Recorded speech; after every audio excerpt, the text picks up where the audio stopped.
Yep, there's a smallmouth. There's a smallmouth.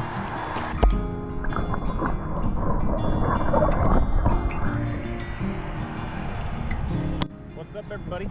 It is Saturday. My wife's getting her hair cut. It means I have a few minutes here to play around with a little bit of fishing. So I'm gonna take this jerkbait in, and maybe, just maybe, there's still some smallmouth hanging out here. I don't really think this is a good wintering hole, seeing that it's December 28th.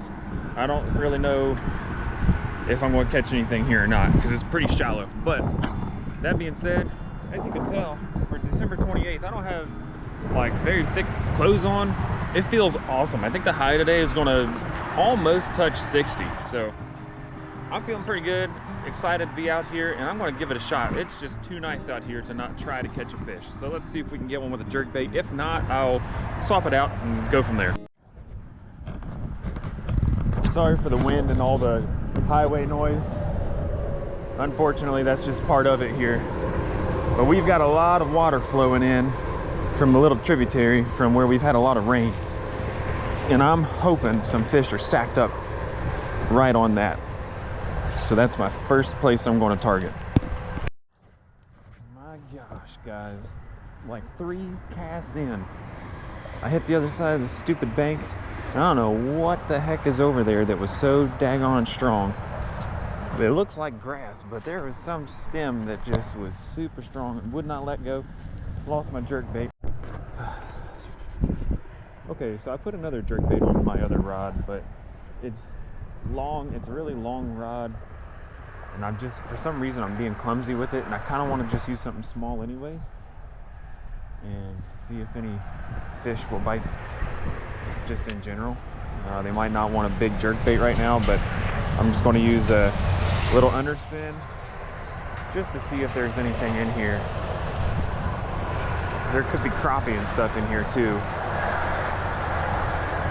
And crappie won't go after that jerkbait.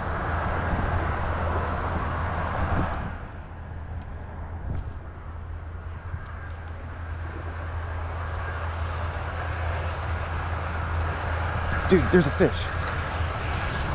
Is that a smallmouth? It is smallmouth. Oh, it's sweet. No way, dude. A December 28th smallmouth. Yes. Buddy, relax. Okay, second cast, and we get a smallie. That's awesome.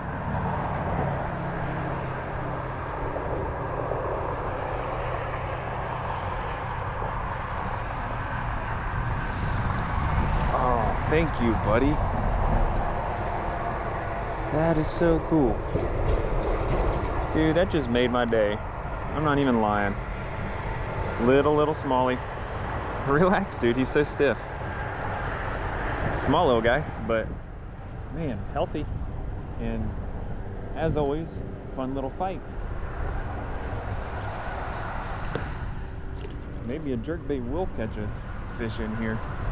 But for now, I want to keep using this little underspin. I'm so excited there was a smallmouth right there. Guess I'll try that one again.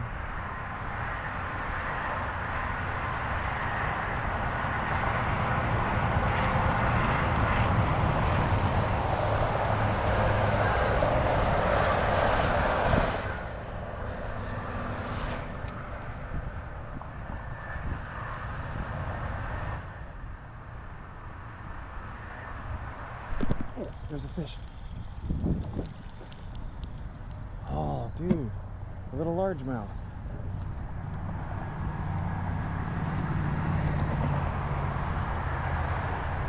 Okay, sweet. We got a smallie and a largie.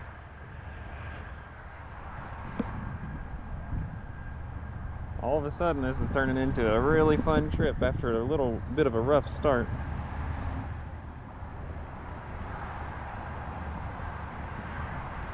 Yeah, he's not going to give it back very easily. Trying to not rip his lip out with that barb any more than it already is, but Sorry, dude. Just is what it is. There you go. All right. That's cool. Well, I came to the other side of the bridge here. You know, it's one thing, like my spots are more pressured when people recognize places and start fishing them, and that's fine, like that's part of it. But guys, don't be littering. We can do better than that.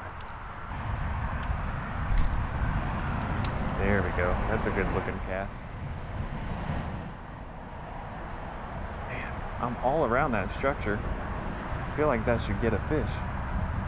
This is really, really shallow through here though.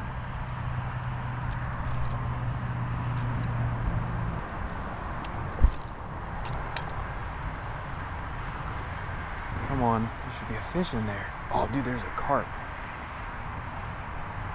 I doubt that carp will go after this, but I might get my crawdad and see if I can catch him on that. I don't know, we'll see. I'm gonna drag this thing in front of that carp and see if he'll eat it.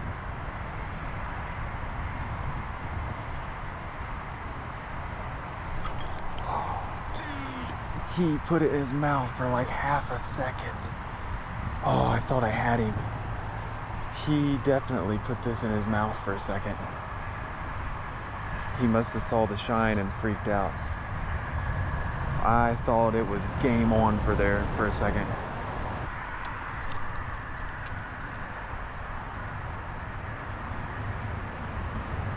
That carp is not interested. I found another one.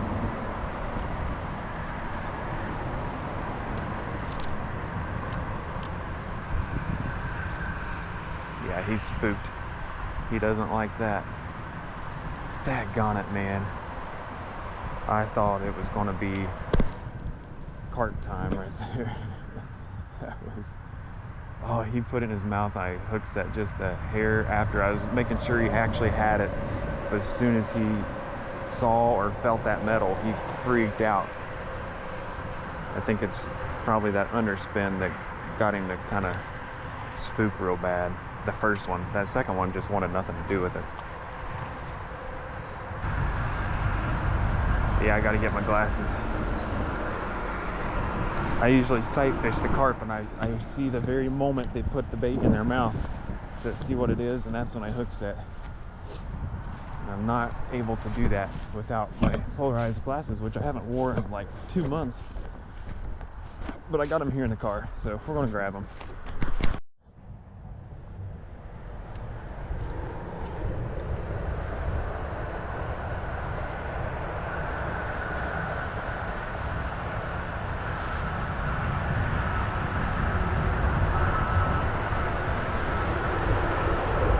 Had a bunch of carp down there, but they were not tricked at all.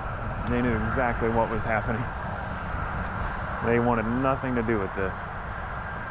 Problem with this setup with the carp is it's braided line. It's only 8-pound braid, but this water is so clear that I'm sure they still see it.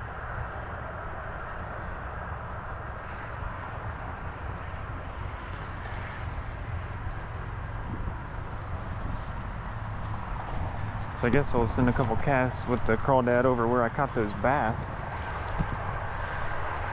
Got nothing to lose. Maybe they'll go after this.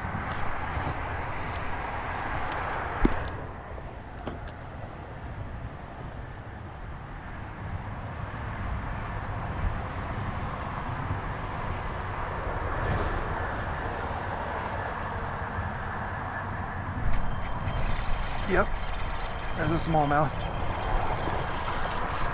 There's a smallmouth. Dude, yes.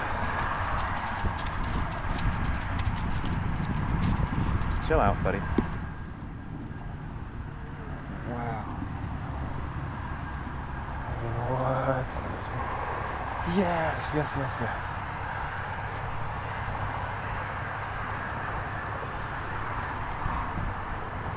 That's awesome. Thank you, buddy, for biting. That is awesome. Look at that beautiful fish. Dude, this thing is so pretty. Look at that. Man, she is fat. That's great. That is so great. Let's get a little underwater release here.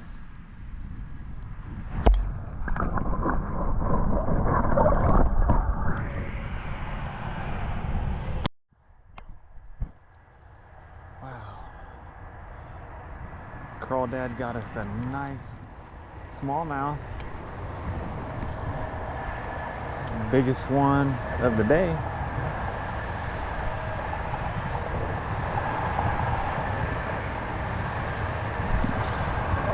Oh man, I thought we had another one.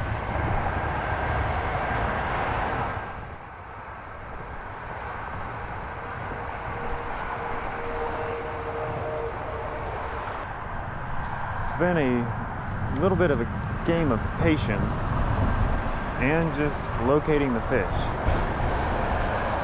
And they're just consistently, the bass are consistently here in this little deeper section. The carp are kind of floating around here, there, and everywhere.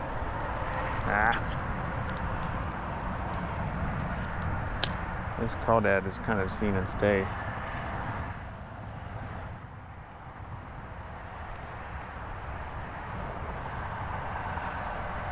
But yeah, the carp I'm finding kind of just floating all over the place. Hang on, there's some. Speaking of carp.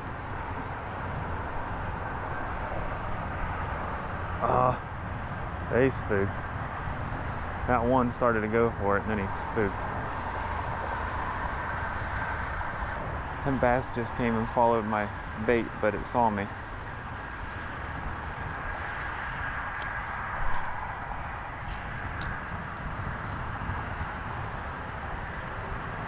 And then here's a whole school of carp that I think I spooked earlier.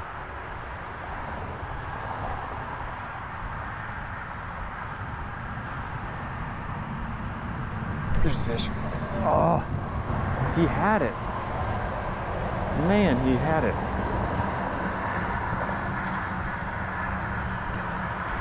Oh well.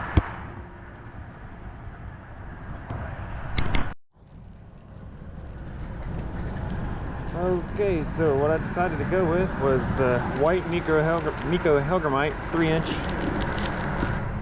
size, and I'm gonna Midwest Ned rig this thing. Just gonna poke the hook right through its head.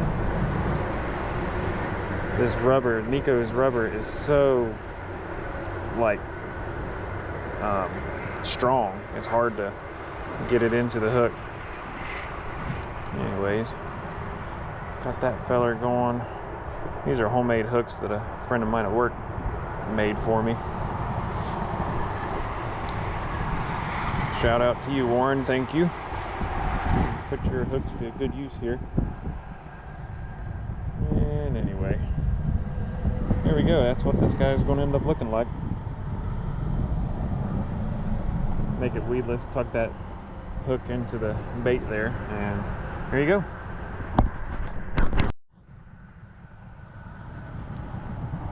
Just so you guys know, I'm tying that on with a uni knot. It's my favorite knot. And also, we caught the first two fish, the smaller bass, on a 5-foot ultralight rod. It's a St. Croix Premier, and I was using a Legalis or whatever. I never know how to pronounce that. I think it's a 1000D reel, something like that. And then on the other smallmouth that we just caught, using this 6'6" light power fast action St. Croix Triumph rod. It's rated for 4 to 8 pound line. I've got 8-pound braid on there, so and then I've got a Carbon Light 2.0 reel, which I really love. That Johnny Morris Carbon Light 2.0. That's a really good reel. So that's a little bit about my setups today.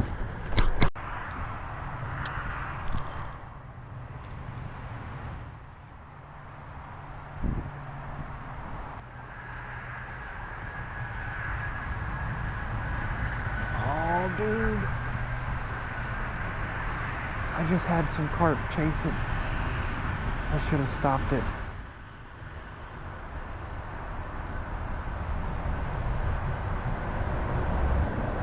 But they had no clue.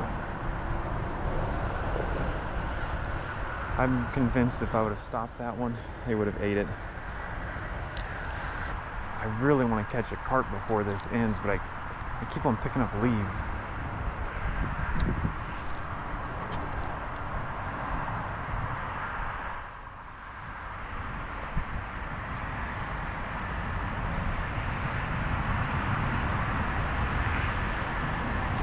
Oh, dude, something just smoked it. What was that?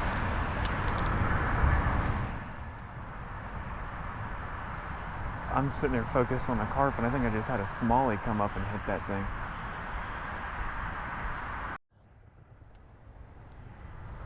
Okay, that's going to be it, guys. Time to go grab that swim bait, or not swim bait, that jerk bait, and get out of here. And I'm going to go from this side because there's no signs over here saying no trespassing, and I think there is one on that side, so I don't think I'm allowed on that land. I think that's private. So I'm gonna just, my bait is right there. I'm gonna have to get on the property for like 20 feet, and probably somebody will drive right in as soon as I'm up here doing that, and that would really be a bummer. But I'll just tell them the truth. You know, I lost the bait, and I really don't like leaving hooks in the environment.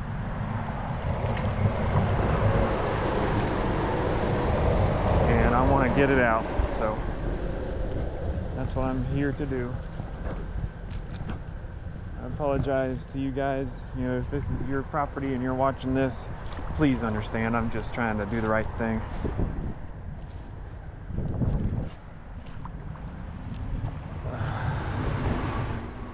I don't know your phone number, or I would just call you.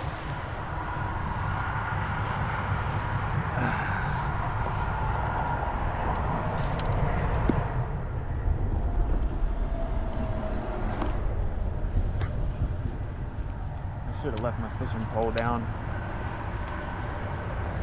That way they know I'm not fishing.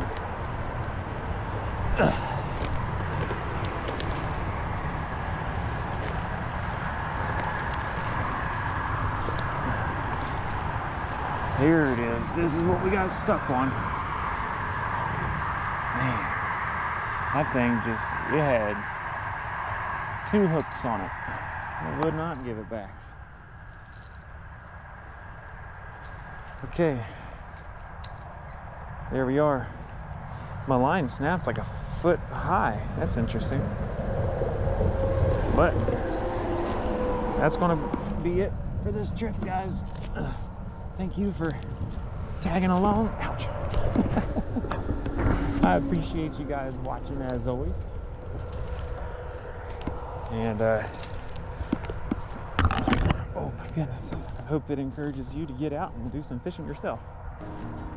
That's my goal, is to encourage y'all to get out and enjoy the outdoors. And don't forget to thank the Lord for the opportunities that you have to do it. It is very special. It is a privilege that He gives us to even be able to see colors and smell the sounds, smell the smells of the outdoors, and listen to the sounds of the birds and the animals and the water.